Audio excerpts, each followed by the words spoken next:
আল্লাহ আমার রব, এই রবি আমার সব, দামে দামে তুন মনে তারি অনুভব।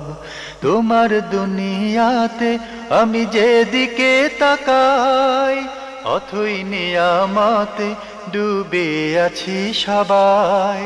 পাক পাখালির গানে শুনি তসবি কলো রব, তসবি কলো রব। আল্লাহ আমার রব, এই রবি আমার সব। আসসালামু আলাইকুম, আলহামদুলিল্লাহ, আসসালাতু ওয়াসসালামু আলা রাসূলিল্লাহ। প্রিয় দর্শক, আপনারা যারা দেশে আছেন প্রবাসে, সবাইকে জানাই অনেক অনেক প্রীতি ও শুভেচ্ছা। শুরু হলো এনটিভি আয়োজিত এবং লাভেলো নিবেদিত অনুষ্ঠান আপনার জিজ্ঞাসা। আপনাদের সাথে আছি আমি জয়নুল আবেদিন আজাদ, আর আপনাদের মনে জাগা প্রশ্নের জিজ্ঞাসার জবাব দিচ্ছেন বিশিষ্ট আলেম ডক্টর মোহাম্মদ সাইফুল্লাহ। আসসালামু আলাইকুম ওয়া রাহমাতুল্লাহি ওয়া বারাকাতুহু। প্রিয় দর্শক, চলুন তাহলে জিজ্ঞাসার জগতে। শুরুতে একটি ইমেল পাঠিয়েছেন আজাদ হোসেন, বিলাসপুর, গাজীপুর, ঢাকা থেকে লিখেছেন, আপনার জিজ্ঞাসা আমার অনেক প্রিয় অনুষ্ঠান। আমি এই অনুষ্ঠান নিয়মিত দেখার চেষ্টা করি। আমার প্রশ্ন, বিসমিল্লাহ বলে যে কোনো খাবার খেলে কি হজম হয়ে যায়? একবার এক অনুষ্ঠানে আমি খাবার খাওয়ার সময় দেখলাম তরকারিটা কেমন গন্ধ গন্ধ, বাসি মনে হলো। আমি খেতে চাইলাম না। আমার পাশেজন বললেন, আরে খান খান, বিসমিল্লাহ বলে খেলে বিষও হজম হয়ে যায়। এমন কথা কি ঠিক? বিসমিল্লাহ বললে খাবার হজম হয়ে যাবে এ বক্তব্যের কোনো ভিত্তি নেই। যিনি বলেছেন তিনি নিজেও জানেন না, অথবা কারো কাছে শুনেছেন, আন্দাজের উপর একটি কথা বলে দিয়েছেন। এটা আবেগের কথা বললেন। আবেগের কথা বলে দিয়েছেন, জি, যে বিসমিল্লাহ বলে খেলে বিষ হজম হয়ে যাবে। এগুলো এই সমস্ত আবেগী এবং কুসংস্কারমূলক বক্তব্য মূলত ধর্মীয় মূল চেতনাকে দারুণভাবে আঘাত করে। আপনি বিসমিল্লাহ পরে এরপর বিষ খেয়ে দেখেন হজম হয় কিনা, আর অথবা তাকে বলেন যে যিনি বলেছেন যে আপনি খান বিষ, বিসমিল্লাহ পরেই খান না, বিসমিল্লাহ পুরাটা, বিসমিল্লাহির রহমানির রহিম বরং আউযুবিল্লাহ সব পরে খান, হজম হয় কিনা। আল্লাহ তাআলার বিধান নিজে তৈরি করার কোনো সুযোগ নেই, মন গড়া বক্তব্য দেওয়ার কোনো সুযোগই নেই এখানে। কোথাও এই কথা আসেনি যে বিসমিল্লাহ পড়ে খেলেই খাবার হজম হয়ে যাবে। বরং নবী সাল্লাল্লাহু আলাইহি ওয়াসাল্লাম খাবারের শুরুতে বিসমিল্লাহ পড়তে বলেছেন, কারণ খাবারের শুরুতে যদি বিসমিল্লাহ পড়া হয় দুইটি ফায়দা। জানতে হবে এগুলো আমাদের জ্ঞান নিতে হবে। এক নম্বর হচ্ছে, খাবারের শুরুতে যদি আপনি বিসমিল্লাহ দিয়ে শুরু করেন তাহলে শয়তান সে খাবারে অংশগ্রহণ করতে পারবে না। হাদিসের মধ্যে রয়েছে, এগুলো হাদিসের বক্তব্য, সরাসরি খাবারে শয়তান অংশগ্রহণ করতে পারবে না। আর যে খাবারের মধ্যে বিসমিল্লাহ পড়া হয় না, সেখানে শয়তান অংশগ্রহণ করে, সেটা শয়তানের খাবার হয়, শয়তান সেখানে সুযোগ পেয়ে যায়, খাবারের বরকতে নষ্ট হয়ে যায়। হ্যাঁ। দুই নম্বর সেটা হচ্ছে, বিসমিল্লাহ যদি দিয়ে শুরু করেন তাহলে আল্লাহ সুবহানাহু ওয়া তাআলা, আল্লাহ তাআলার ইসমের কারণে, নামের কারণে সে খাবারের মধ্যে আল্লাহ রাব্বুল আলামিন বরকত নাজিল করেন, সেখানে বরকত নাজিল হয়। সেটা একজনের খাবার দুইজন পর্যন্ত কমন খেতে পারবে, তিনজন খেতেও কোনো বাধা হবে না। দুজনের খাবার চারজন খেতে পারবেন, দুজনের খাবার চারজন খেতে পারবে। এটা হলো মূলত আল্লাহ রাসূল সাল্লাল্লাহু আলাইহি ওয়াসাল্লামের হাদিসের বক্তব্য, হাদিস থেকে পাওয়া বক্তব্য। আর বাকি এই ভাই যে বক্তব্য দিয়েছেন এগুলো হচ্ছে বিভিন্ন দোকানপাট থেকে পাওয়া বক্তব্য, যেগুলো আসলে সমাজের মধ্যে ব্যাপকভাবে কুসংস্কার হিসেবে ছেয়ে আছে। এ ধরনের বক্তব্য দেওয়ার কোনো ভিত্তি নেই, কোরআন এবং হাদিসের কোথাও এই বক্তব্য আসেনি। আমরা জানলাম, প্রিয় দর্শক, যথা বিষয়ে যথা কথা বলতে হবে। আবেগে বাড়িও বলা যাবে না, কমিও বলা যাবে না। ইসলাম যতটুকু আমাদের বলতে নির্দেশ দিয়েছে আমরা ততটুকু বলবো। প্রিয় দর্শক, আমাদের হাতে আরও একটি ইমেল পাঠিয়েছেন মোহাম্মদ নাসিম, জয়পুরহাট থেকে।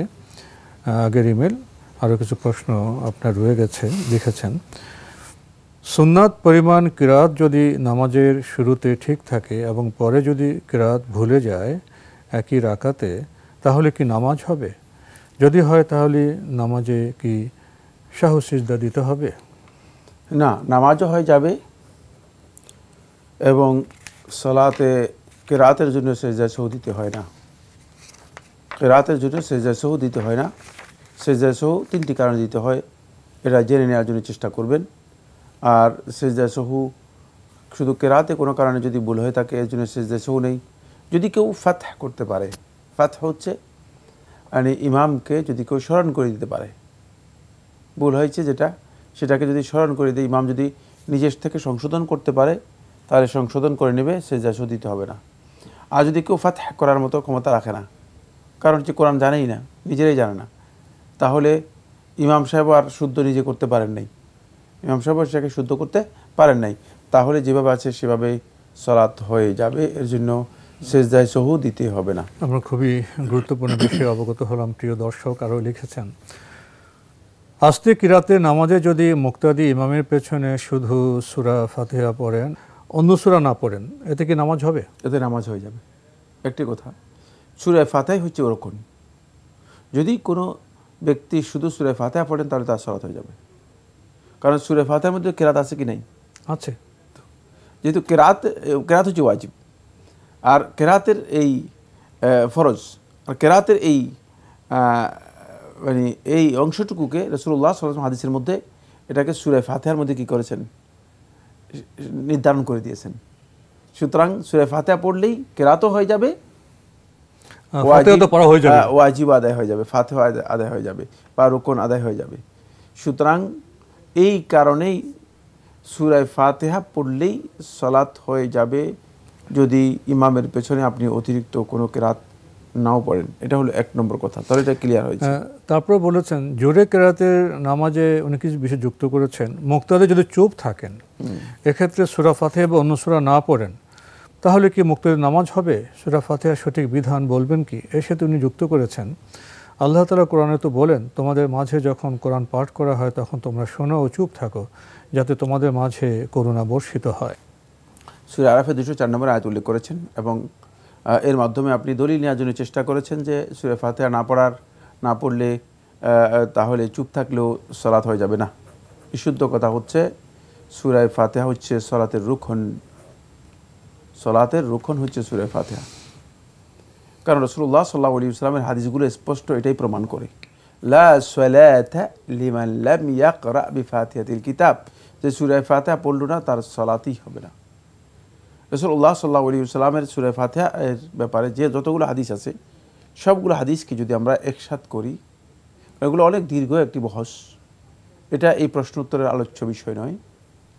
এই স্পষ্ট করে এটি প্রমাণিত হবে যে আল্লাহ রাসূল সাল্লাল্লাহু আলাইহি ওয়াসাল্লাম সূরা ফাতিহা ছাড়া সালাতকে সালাত হিসেবে আখ্যায়িত করেননি, বরং রাসূলুল্লাহ সাল্লাল্লাহু আলাইহি ওয়াসাল্লাম শুধুমাত্র রাসূল সাল্লাল্লাহু আলাইহি ওয়াসাল্লাম না, বরং আল্লাহ সুবহানাহু ওয়া তাআলা সালাতকেই সূরা ফাতিহাকেই সালাত হিসেবে বলেছেন।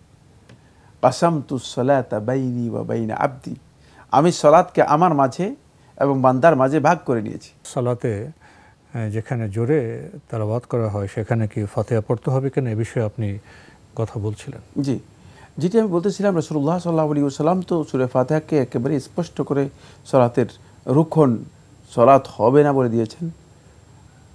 উপরন্তু আল্লাহ সুবহানাহু ওয়া তাআলা হাদিসে কুদসির মধ্যে স্পষ্ট করে সূরা ফাতিহাকেই সালাত বলেছেন, সূরা ফাতিহাকেই সালাত বলেছেন। বলেছেন আল্লাহ তাআলা কি, কাসামতুস সালাতা বাইনি ওয়া বাইনা আবদি, আমি সালাতকে আমার মাঝে আর বান্দার মাঝে ভাগ করে নিয়েছি। সালাত বলতে এখানে বিল ইজমা একেবারেই আহলুল হাদিস, আহলুত তাহকিক, আহলুল ফিকহ সবার ইজমা এর মাধ্যমে সাব্যস্ত হয়েছে এখানে সালাত বলতে সূরা ফাতিহাকে বোঝানো হয়েছে। এবং সেটা হাদিসের বাকি অংশ এটাকে তাফসিলও করা হয়েছে। ইজা ক্বালাল আবদু, যখন বান্দা বলবে আলহামদুলিল্লাহি রাব্বিল আলামিন, এই বান্দা যখন আলহামদুলিল্লাহি রাব্বিল আলামিন অর্থাৎ সূরা ফাতিহার প্রথম আয়াতটি পড়বে, তখন আল্লাহ তাআলা বলবেন ক্বালা হামাদানি আবদি ওয়া আসনা আলাই, আমার বান্দা আমার প্রশংসা করেছে, আমার স্তুতি তুলে ধরেছে।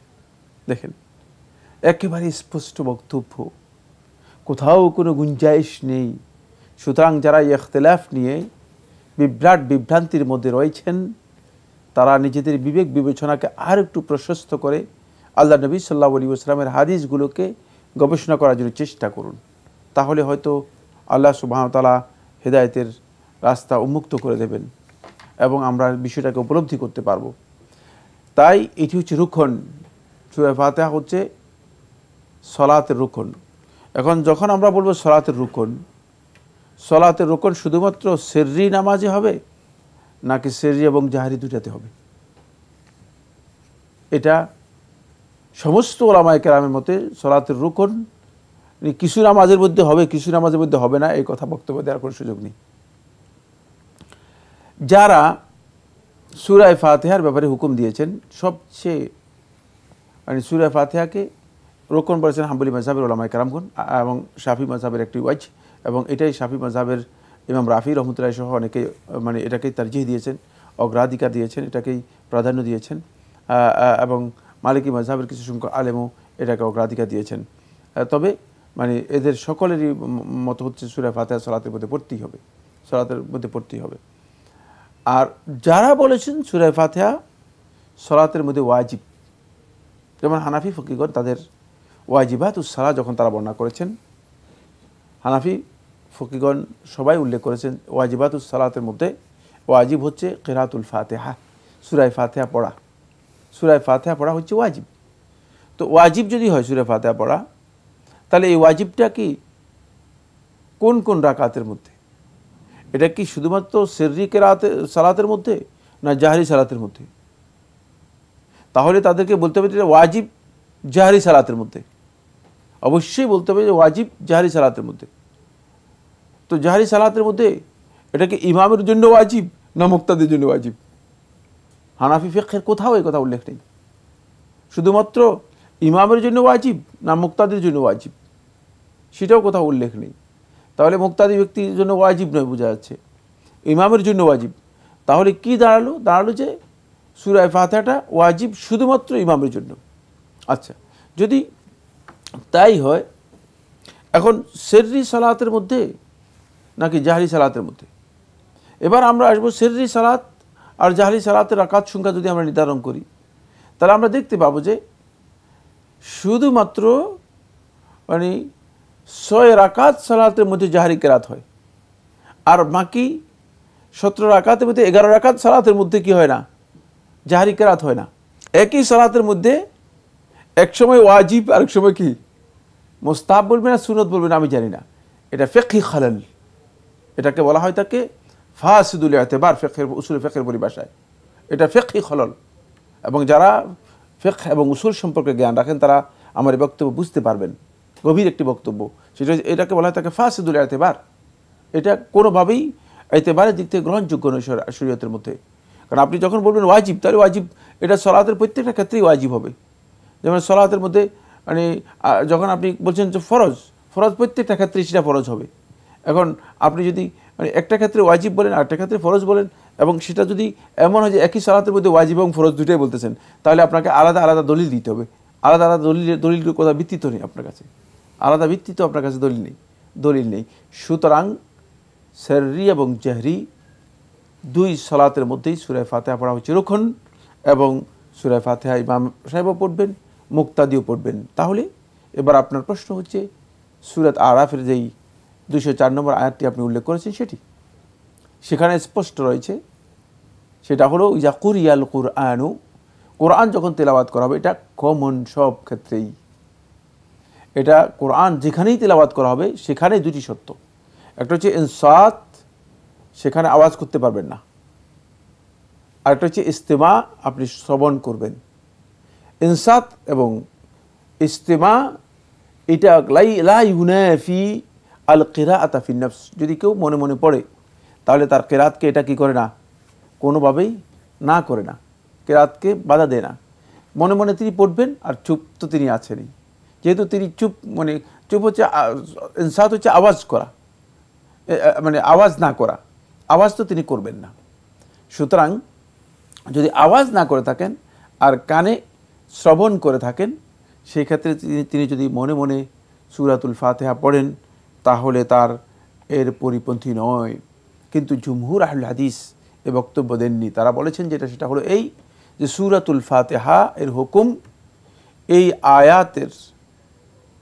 আয়াতের যে হুকুম রয়েছে এই হুকুম থেকে ইস্তেসনা করা হয়েছে, এক্সেপশন করা হয়েছে, ব্যতিক্রম করা হয়েছে। যদিও এই আয়াতের ব্যাখ্যার মধ্যে আরও 10টি বক্তব্য রয়েছে, অত্যন্ত গুরুত্বপূর্ণ যেগুলো বুঝায় যে মূলত এই আয়াতে ওই সূরা ফাতিহা না পড়ার কথা বলা হয়নি, এই আয়াতে অন্য জিনিস বলা হয়েছে।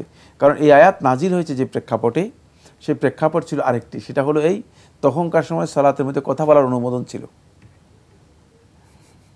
ওই প্রেক্ষাপটে আয়াত নাজিল হয়েছে। ইনসাত করতে বলা হয়েছে, চুপ কথা আওয়াজ না করতে বলা হয়েছে। যেহেতু রাসূলুল্লাহ সাল্লাল্লাহু আলাইহি ওয়াসাল্লাম সালাতের প্রথম পর্যায়ে কথা বলাটাকে নিষেধ করে নাই, প্রয়োজন হলে একজন আরেকজনকে জিজ্ঞেস করতো কোনো বিষয়ে, এটা সালাতের মধ্যে তখনকার সময় বৈধ ছিল। এই প্রেক্ষাপটে মূলত এই আয়াত নাজিল হয়েছে, জানতে হবে বিষয়গুলো। সুতরাং এখানে সূরা ফাতিহার বিষয়টি মোটেও এই আয়াতে দলিল হিসেবে আসেনি। এই কারণেই মুতাকাদ্দিমিন ফিকহি হানাফি মাযহাবে যারা ছিলেন তারা কেউ এই আয়াতকে দলিল হিসেবে পেশ করেন নাই, তারা কেউ এই আয়াতকে দলিল হিসেবে পেশ করেন না, তারা অন্য একটি হাদিসকে দলিল হিসেবে পেশ করেছেন। কিন্তু সেই হাদিসের মধ্যে বক্তব্য রয়েছে, যেহেতু সেই হাদিসকে ইমাম দারকুতনি রহমতুল্লাহ সনদের দিক থেকে একেবারেই পরিপূর্ণ দাঁড়িয়ে বলেছেন। প্রিয় দর্শক, দীর্ঘ আলোচনায় আমরা অবগত হলাম নীরব বা সরব উভয় অবস্থায় আমাদের সূরা ফাতিহা পড়তে হবে। সবশেষে আপনি লিখেছেন মুসাফিরের সঠিক বিধান কি? মুসাফির কতদিন সালাত কসর করতে পারবেন? মুসাফিরের সঠিক বিধান কি, এই প্রশ্নটা মুবহাম, মানে অস্পষ্ট, কি জানতে চাচ্ছেন সেটা জানি না। কোন দিক থেকে, মানে সফরের দিক থেকে, সালাতের দিক থেকে, নাকি মুসাফিরের মানে মুজামসে করার দিক থেকে, নাকি রুখসতের দিক থেকে? কারণ মুসাফিরের জন্য আলাদা একটা কিতাবুল মুসাফির রয়েছে। যদি আমরা এটা জানতে চাই এখন কে মুসাফির হবেন, মুসাফির কাকে বলা হবে? এখন যে বিষয়টি সেটা হলো, আপনি মানে যদি মনে করেন যে মুসাফির কাকে বলা হবে, বা মুসাফির বা সফর এর মানে পরিচয় কি? সফরের পরিচয় হচ্ছে এক অঞ্চল থেকে আরেক অঞ্চলে, এক জায়গা থেকে আরেক জায়গা, এক শহর থেকে আরেক ভিন্ন শহরে যদি যান, তাহলে এটা হচ্ছে সফর। সফরের দুইটি পরিভাষা। একটি পরিভাষা হচ্ছে যেটাকে আদাতান উরফান প্রচলনেই সফর বলে, যার জন্য মানুষ উদ্দা ওয়াল আতাদ প্রস্তুতি নিয়ে সব কিছু নিয়ে তারপরে বের হয়।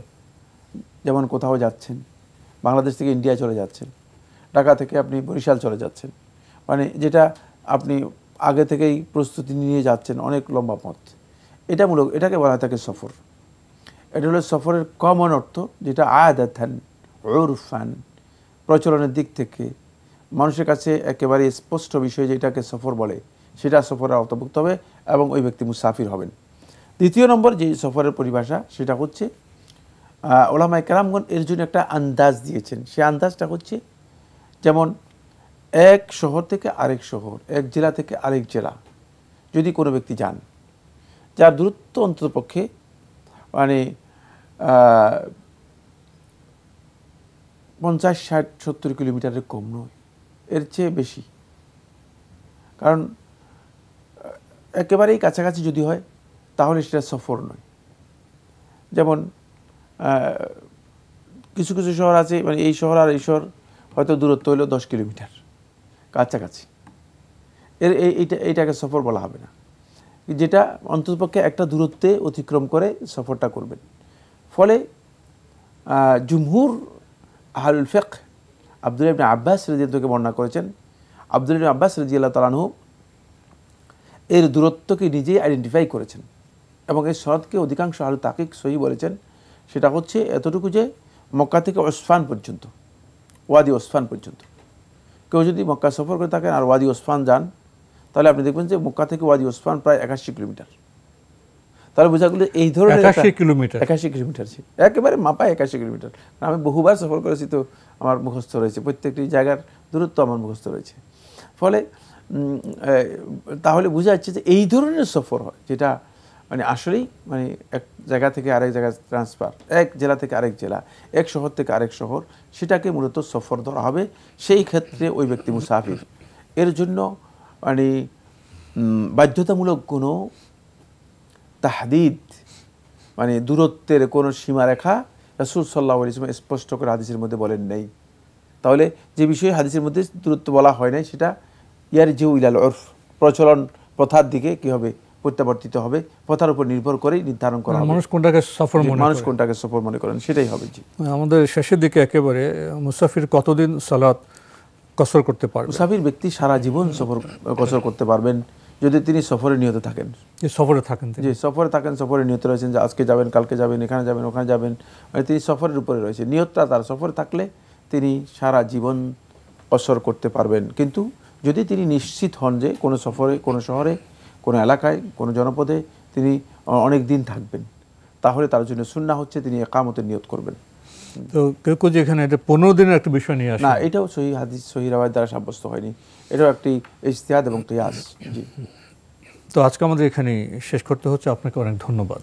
আপনাকে অনেক ধন্যবাদ। প্রিয় দর্শক, আমরা দেখছিলাম এনটিভি আয়োজিত এবং লাভ হ্যালো নিবেদিত অনুষ্ঠান আপনার জিজ্ঞাসা। আমাদের অনুষ্ঠান আপনারা এনটিভি অনলাইনেও দেখতে পারবেন, ভিজিট করুন www.ntvbd.com। এছাড়া ইউটিউবে এবং আমাদের ভেরিফাইড ফেসবুকে পেজেও অনুষ্ঠান দেখতে পারবেন।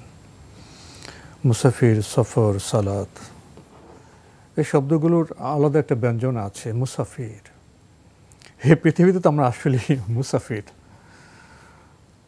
আমরা পথিক। আমাদের তো কিছু সম্বল থাকতে হবে, আমরা কোথায় পৌঁছবো সেখানে সালাত একটি গুরুত্বপূর্ণ সম্বল হতে পারে আমাদের। আসলে এটা আমাদের স্বীকার করতে কোনো দোষ নেই যে সালাত সম্পর্কে আমরা খুবই কম জানি। এত গুরুত্বপূর্ণ বিষয়ে আমরা এত কম জানি। এই সংকট কোত্থেকে সৃষ্টি হলো? এটা কি পরিবার থেকে সৃষ্টি হলো? আমাদের শিক্ষা ব্যবস্থা থেকে সৃষ্টি হলো? না, এখানে আলেম ওলামাদের যে প্রচার, তারা অনেক ভালো কাজ করছেন, কিন্তু সালাতের বিষয়ে যতটুকু গুরুত্ব দেওয়া উচিত সবাইকে ততটুকু গুরুত্ব দিতে পারছেন? আসুন, আমরা যারা আজকে সালাত সম্পর্কে কথা শুনছি, আমরা একটা প্রতিজ্ঞা করি, দেখে দেখে শুনে শুনে সালাত নয়, আমরা সালাতকে জানি। জানতে গেলে পাঠ অধ্যয়ন প্রয়োজন। আসুন না, আমাদের দৈনিক সময় থেকে আমরা সালাত অধ্যয়নে, সালাত জানার ক্ষেত্রে কিছু সময় ব্যয় করি। চিঠি লিখুন, প্রশ্ন পাঠান আমাদের ঠিকানায়। পরিচালক আপনার জিজ্ঞাসা, এনটিভি, বিএসসিসি ভবন, 7ম তলা, 102 কাজী নজরুল ইসলাম অ্যাভিনিউ, কারওয়ান বাজার, ঢাকা 1215। ইমেল অ্যাড্রেস আপনার জিজ্ঞাসা @ntvbd.com। মহান আল্লাহ আমাদের সবাইকে নিরাপদে রাখুন শান্তিতে। আসসালামু আলাইকুম। আল্লাহ আমার রব, এই রবি আমার সব, দামে দামে তুন মনে তারি অনুভব। আল্লাহ আমার রব, এই রবি আমার সব।